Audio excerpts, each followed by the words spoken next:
मित्रों नमस्कार। ज्ञान मास्टरमाइंड में आपका स्वागत है। सनातन धर्म की गहराइयों के बारे में हमारा एक प्रयास है और यह प्रयास आपको कैसा लग रहा है जरूर आप बताइए।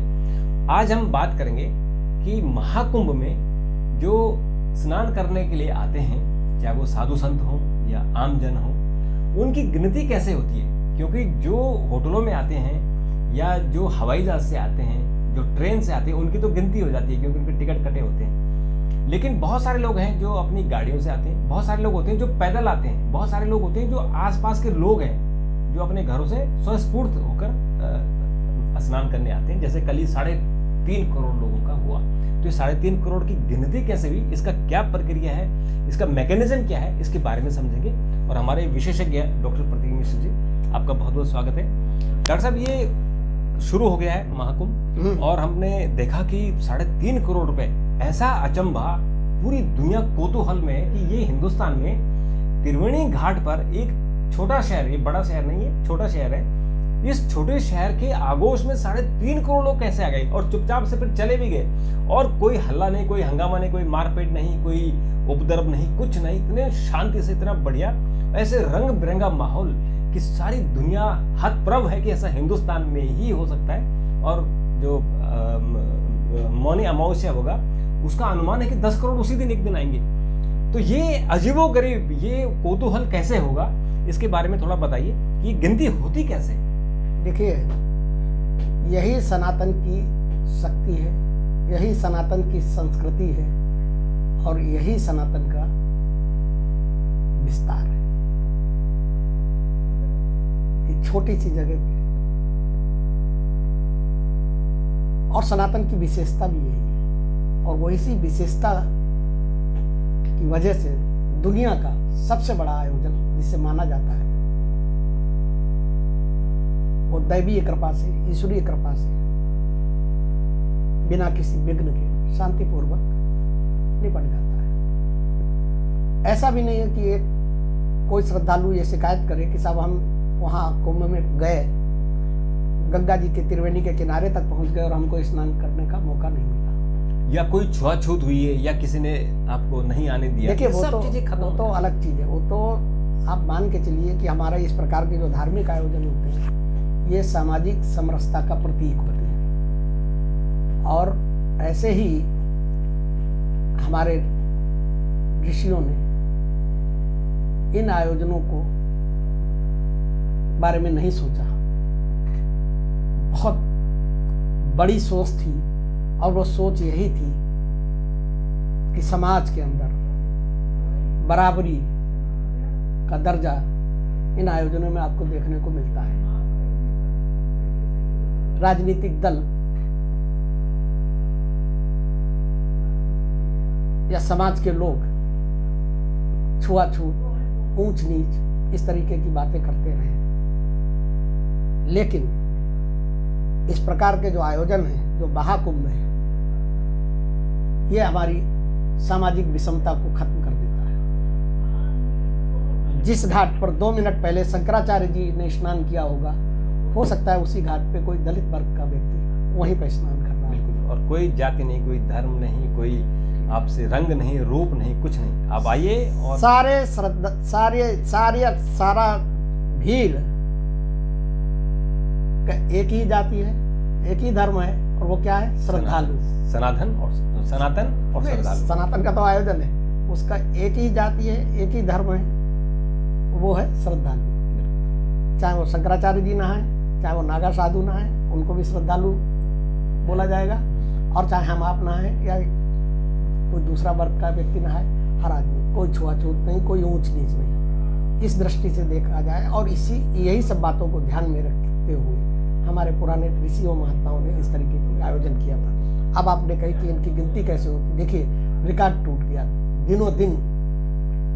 जैसे जैसे जो है, आज से 200 साल पहले, 300 साल पहले जहाँ संख्या लाखों में होती थी, अब वो करोड़ों में पहुंच रही है। उम्मीद नहीं की जा रही है और उससे ज्यादा लोग आ रहे हैं।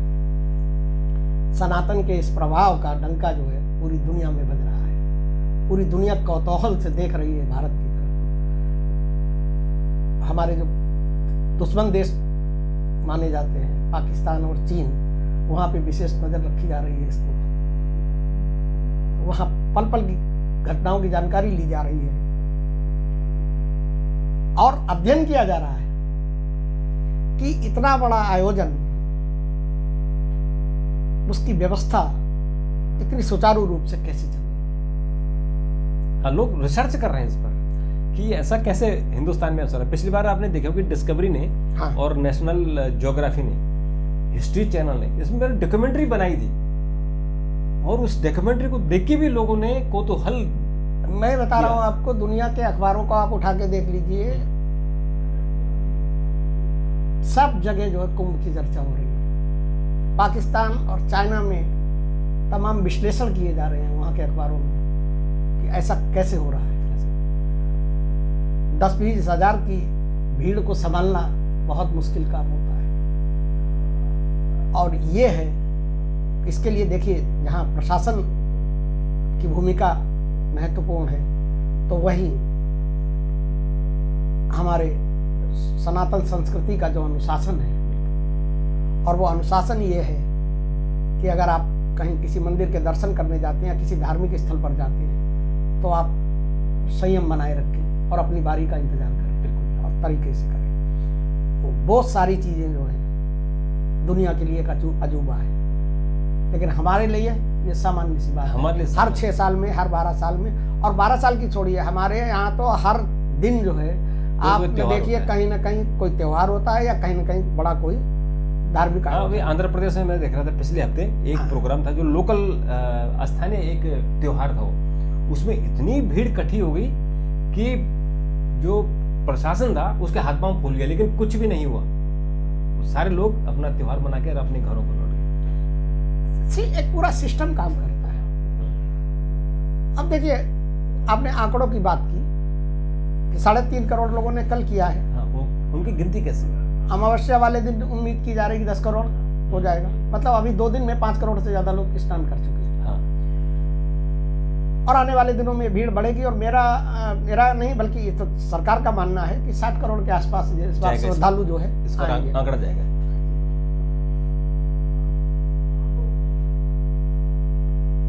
आज देखिए, इन जो आंकड़े हैं इनकी सटीकता पर, इनके दावों पर सवाल पहले भी उठते थे, आज भी उठ भी रहे हैं। लेकिन उठने दीजिए। नहीं, वो उठ रहे हैं और उठेंगे, लेकिन आज की डेट में, आज की जो परिस्थितियां, उसमें थोड़ा बहुत अंतर हो सकता है, लेकिन ऐसा नहीं है कि 10 लाख की भीड़ आई और आपने 2 करोड़ की आपने बता दी। 2013 से पहले तक जो आंकड़े बताए जाते थे वो आंकड़े डीएम और एसएसपी की रिपोर्ट के आधार पे होते थे, कोई वैज्ञानिक तरीका नहीं था। हाँ, बस वो एक अनुमान लगा था कि इतने स्क्वायर फीट में या इतने स्क्वायर मीटर में इतने लोग आ सकते हैं, तो 1 किलोमीटर में कितने आ सकते हैं, इतनी जगह पे इतने लोग नहा सकते हैं, तो इतने घाट बने हुए, तो एक घाट पे एक आदमी को कितना टाइम लगता है और इस घाट पे कितने लोगों ने स्नान किया होगा, वो अनुमान पे आधारित होता था। 2013 के बाद जो है हमारे यहाँ इन्होंने एक तरीका अपनाया, और वो तरीका जो था वो सांख्यिकी का तरीका था, स्टैटिस्टिक्स के थ्रू कैसे किया जाएगा। बिल्कुल ठीक है ना। जो 2013 से पहले था वो जो आप कह रहे हो, उसके अलावा क्या था कि ट्रेन वाली थी जी, कि ट्रेन में कितने लोग आए, बसों से कितने आए, क्योंकि उनका एक अनुमान पता चल जाता था कि इतनी बसें जो है कुंभ के लिए निकली, इतनी ट्रेनें कुंभ के लिए खुली, इतने टिकट बिके, इतने टिकट जो मतलब कुंभ के लिए लिए गए, तो वो एक मोटा मोटा एक अनुमान हो जाता था, और डीएम और एसएसपी जो है उसकी रिपोर्ट दे देते थे। 2013 आते आते जब हमारे यहाँ डिजिटलाइजेशन का दौर शुरू हुआ, गति पकड़ी, तो स्टैटिस्टिकल पॉइंट ऑफ व्यू से, मैकेनिज्म से भीड़ का अनुमान लगाया गया। और वो अनुमान का तरीका क्या था कि एक व्यक्ति को स्नान करने के लिए जो जगह चाहिए वो 1 मीटर का 1/4 हिस्सा चाहिए, ठीक है ना। और एक आदमी को नहाने के लिए एक आकलन किया गया, अनुमान लगाया गया कि एक आदमी को नहाने में 15 मिनट का समय लगेगा। इस जब इस तरीके से कैलकुलेट करेंगे तो माना यह जाएगा कि एक घाट पर 1 घंटे में 12,000 12,500 श्रद्धालु स्नान कर सकते हैं। और घाटों की संख्या प्रशासन के पास होती थी। उससे क्या करते थे कि वो जो है कैलकुलेशन करते थे, गुणा भाग करते थे। जैसे कि उस समय 2013 में करीब 40-42 घाट थे। और तब क्या था कि व्यवस्थाएं इतनी अत्याधुनिक नहीं थी, तो क्या होता था कि लोग उन घाटों तक सीधे जाते थे। आज की स्थिति में क्या है कि बहुत से लोगों को तो शहर में ही रोक लिया जाता है। हाँ, क्योंकि भीड़ इतनी हो जाती है। तो आप ये अगर कहें कि ये जो दावे ज्यादा किए जा रहे हैं, तो आप ये भी मान के चलिए कि दावे कम भी हो सकते हैं, क्योंकि बहुत सी भीड़ तो शहर के अंदर है। शहर में बहुत सारे लोग हैं, ठीक है ना। तो उस समय क्या था कि ज्यादातर श्रद्धालु सीधे घाट तक जाते थे, उनको घाट तक जाने की अनुमति हुआ करती थी। अब आज की स्थिति में अगर देखा जाए तो अभी इस समय 44 घाट बनाए हैं प्रशासन ने, और लगातार 18 घंटे स्नान हो रहा है 24 घंटे में, आप समझिए। तो अगर इस संख्या को आप कैलकुलेट करेंगे तो जो दावे किए जा रहे हो उससे ये कहीं ज्यादा बैठेगी। बिल्कुल बैठेगी। हर जगह एक उन्होंने व्यवस्था कर रखी थी, और उस व्यवस्था से कैलकुलेट करके 2013 के बाद वो उसको कर देते थे। लेकिन अब इस बार क्या हुआ है, इस कुंभ में आर्टिफिशियल इंटेलिजेंस का सहारा लिया जा रहा है श्रद्धालुओं की गिनती के लिए। आर्टिफिशियल इंटेलिजेंस से लैस जो कैमरे हैं वो निगरानी कर रहे हैं, उनसे एक एक चीज की जानकारी है, और वो एक आपको नंबर भी बता देते हैं। हाँ, क्योंकि आर्टिफिशियल इंटेलिजेंस इतना सक्षम हो गया है, हाँ, कि वो जितने सिर उसके दायरे में आएंगे उन सिरों की संख्या भी आपको बता देगा। सारी चीजें वो बता देगा। जैसे कि कंप्यूटर में या मोबाइल पर क्लिक करने से बता देता है कि आपके यूट्यूब को कितने लोगों ने देखा, एग्जैक्ट नंबर आ जाता है कि 5 लाख लोगों ने देखा, 1 लाख लोगों ने देखा, 2 लोगों ने देखा।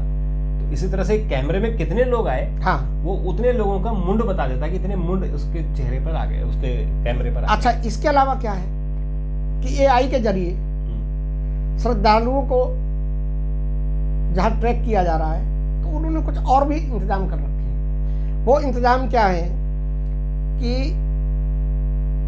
मेला क्षेत्र में तमाम सीसीटीवी कैमरे लगाए। हाँ, करीब भीड़ भाड़ वाली 250-300 जगह ऐसी हैं जहाँ पे ज़्यादा भीड़ भाड़ होती है, वहाँ पे वो लगाए, सीसीटीवी कैमरे लगाए हैं। इसके अलावा जहाँ ये कुंभ आयोजित हो रहा है तीर्थराज प्रयाग में, प्रयाग शहर के अंदर, वहाँ भी जो मेन जगह हैं वो करीब 270 के आसपास जगह हैं, वहाँ पर 1000 से ज़्यादा सीसीटीवी कैमरे लगाए गए हैं, जिनकी लगातार मॉनिटरिंग हो रही है, निगरानी हो रही है। इसके अलावा जो पार्किंग स्थल हैं, पार्किंग से भी, क्योंकि बहुत सा आसपास का क्राउड होता है, अपनी गाड़ियों से आता है, तो उसकी कैसे आप गणना करेंगे, तो वो पार्किंग स्थल पर भी सीसीटीवी कैमरे, एआई लेस जो है सीसीटीवी कैमरे हैं, जो कि बता देते हैं कि एक गाड़ी है और एक गाड़ी में अमूमन 3 लोग हैं या 4 लोग हैं। तो कैलकुलेशन का वो तरीका होता है।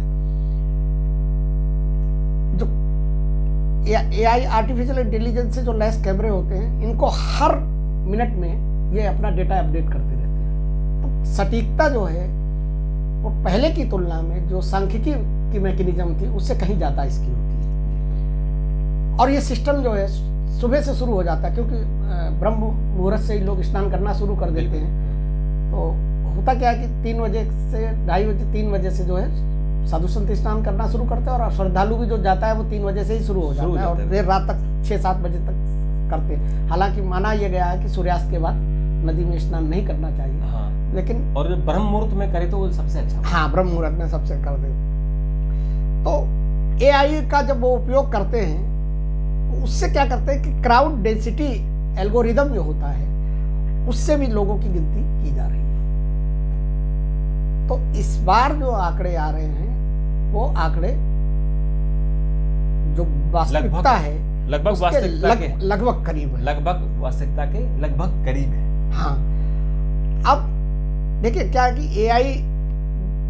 एआई सिस्टम से जो क्राउड मैनेजमेंट करते हैं, तो ये तो आप भी जानते हैं कि वो रियल टाइम जनरेट करेगा, उसमें कोई हेर फेर तो होगा नहीं, और तत्काल का तत्काल होगा, मतलब जैसे ही होगा वैसे ही AI जो है जनरेट कर देगी, और उससे ट्रैकिंग करना भी आसान हो जाएगा, श्रद्धालु की गिनती भी हो जाएगी, कौन श्रद्धालु किधर से जा रहा है। इसके अलावा पुराने तरीके भी अपनाए जा रहे हैं। पुराने तरीके क्या अपनाए जा रहे हैं कि जैसे आपने बताया था कि हवाई जहाज से जो प्लेन से लोग आ रहे हैं, जो ट्रेन से लोग आ रहे हैं, जो टिकट के द्वारा आ रहे हैं, ट्रांसपोर्टेशन के जो मतलब पब्लिक ट्रांसपोर्टेशन से आ रहे हैं, तो उनकी टिकट के द्वारा हो जाती है। जो नाव चल रही है, उन नाव पे लोग जा रहे हैं, तो वहाँ पे भी उन्होंने ट्रैकिंग सिस्टम बना रखा है, नाव पे लगा रखा है, तो उसमें पता चल जाता है कि एक नाव ने पर कितने लोग बैठ के गए, कितने लोगों ने। हाँ, जैसे भी गर्मियों का सीजन शुरू होता है, हाँ, तो उत्तराखंड में क्या होता है कि जो सड़कें उत्तराखंड की तरफ जा रही हैं, वहाँ उनको रोककर पूछा जाता है कि आपकी कार में कितने यात्री हैं। हाँ, और उन यात्रियों की एंट्री होती है, बाकायदा एंट्री होती है, हर कार का नंबर और उसमें कितनी सवारी है इसकी एंट्री, तो उसे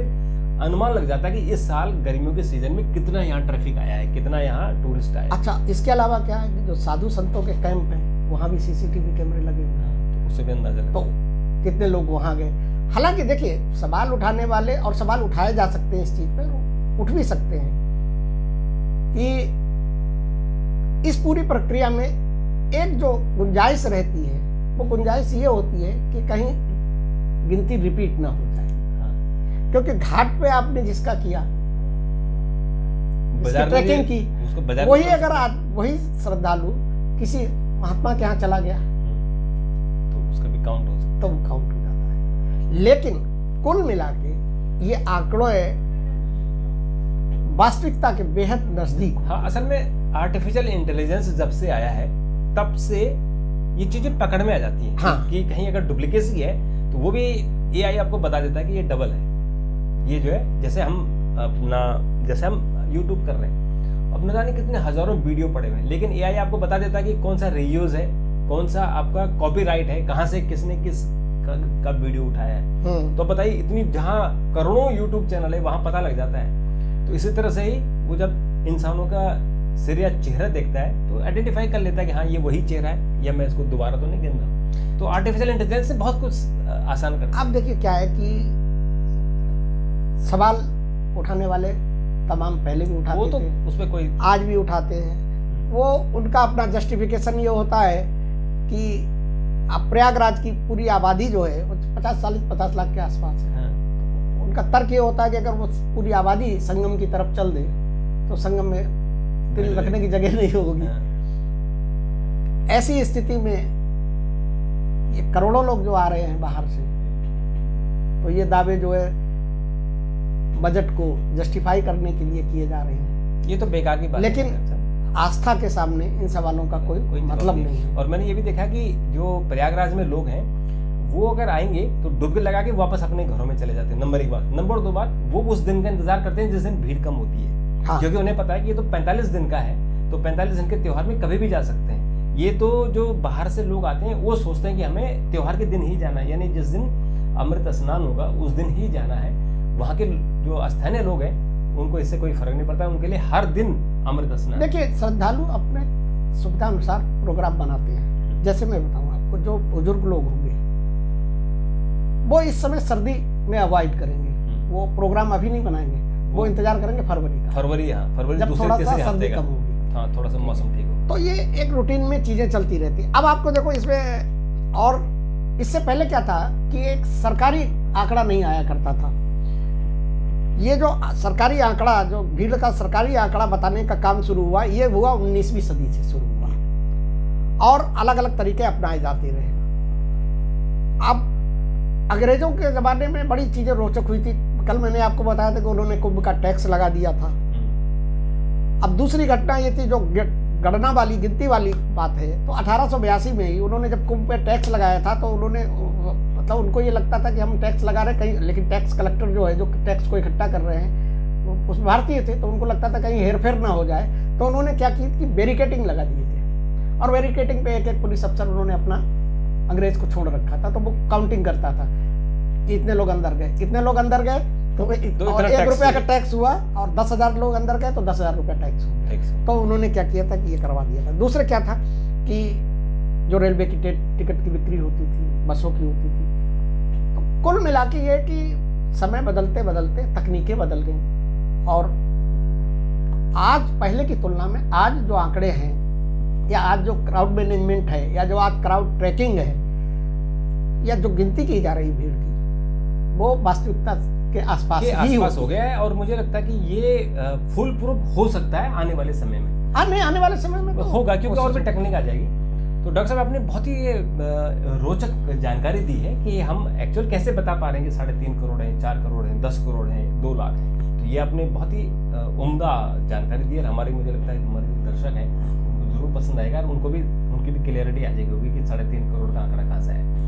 डॉक्टर साहब आज आप क्या टिप्स देने वाले हैं, क्योंकि हमेशा हम बात करते हैं कि ऐसी एक कोई छोटी टिप्स दीजिए जिससे आपके जो कष्ट हैं वो दूर हो सके। कल मैंने आपको घड़ी के बारे में बताया था कि बंद घड़ियां घर में नहीं रखनी चाहिए। ये छोटी छोटी चीजें हैं और ये छोटी छोटी जो उपाय हैं ना ये बड़े कारगर हैं। बिल्कुल। आज मैं घड़ी के बारे में बताता हूँ। अमूमन लोगों को पता नहीं होती, कहीं भी उठाया और कहीं भी घड़ी को लगा दिया। आपने देखा होगा कहीं भी किसी दीवार पे जहां बोलोगे खाली है वहां लगा दी। घड़ी का सीधा संबंध समय से होता है। बिल्कुल। तो उसके लिए उसकी दिशा का ध्यान रखना बहुत जरूरी है। तो घड़ी को हमेशा अपने घर के अंदर उत्तर दिशा में लगाना चाहिए, नंबर 1। दूसरी बात, एक और घड़ी से संबंधित में जानकारी आपको बता दूं। अमूमन लोग क्या करते हैं कि गिफ्ट में लोग घड़ी दे देते हैं या अपनी पहनी हुई घड़ी किसी को दूसरे को दे देते हैं, अपने लिए नई घड़ी खरीद लेते हैं। तो घड़ी का आदान प्रदान नहीं करना चाहिए, क्योंकि वो आपके समय के साथ जुड़े। आप समय बांट दे, अपना समय दूसरे को दे रहे हैं, अपने समय का बंटवारा करने की कोशिश कर रहे हैं। ये गलती कभी नहीं करनी चाहिए। तो ये छोटी छोटी चीजें हैं, तो ये ध्यान रखिए। एक तो घड़ी आप उत्तर दिशा में लगाएं और दूसरा अपनी घड़ी गिफ्ट ना करें। घड़ी की जगह कुछ और पैसा गिफ्ट कर दीजिए, घड़ी को गिफ्ट ना करें। और जो अगर घड़ी बंद हो गई है तो उसमें तुरंत सेल डलवा दीजिए और उसका समय ठीक कर लीजिए, क्योंकि बंद घड़ियां आपका समय को भी रोक सकती हैं। तो डॉक्टर साहब ये तो आपने बहुत ही उम्दा जानकारी दी है। मित्रों, आपको प्रोग्राम कैसा लगा जरूर बताइएगा और अपने बच्चों को जरूर शेयर कीजिएगा, क्योंकि ये सनातन धर्म की रक्षा के लिए, सनातन धर्म को आगे बढ़ाने के लिए हमारा छोटा सा प्रयास है और हम आपकी प्रतिक्रिया का इंतजार करेंगे। डॉक्टर साहब का बहुत बहुत धन्यवाद और आपका बहुत बहुत धन्यवाद।